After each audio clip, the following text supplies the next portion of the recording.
Андрея Бабкина арестовали за проникновение в чужое жилье.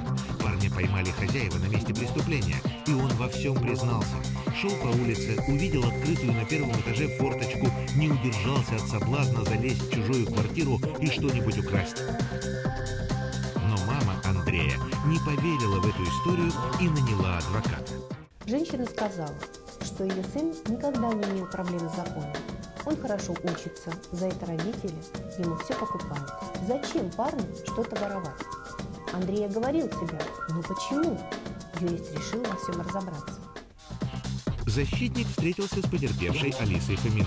Она стояла на своем, открыла форточку и легла спать, а около полуночи увидела в квартире незнакомца. Закричала, но парень закрыл ей рот ладонью. Неизвестно, что было бы дальше, но вернулся с работы муж. Услышав скрежет замка, воришка сиганул в форточку, но супруг поймал его и вызвал полицию. Однако адвокат зря времени не терял. Он нашел страничку Алисы в социальных сетях и увидел, что они с Андреем Бабкиным давние друзья.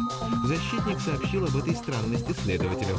Как же девушка не узнала его в тот вечер? И почему они оба молчат, что знакомы?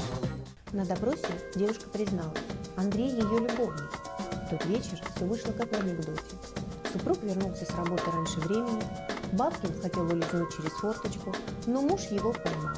И тут находчивый поклонник, спасая репутацию Алисы, прикинулся воришкой.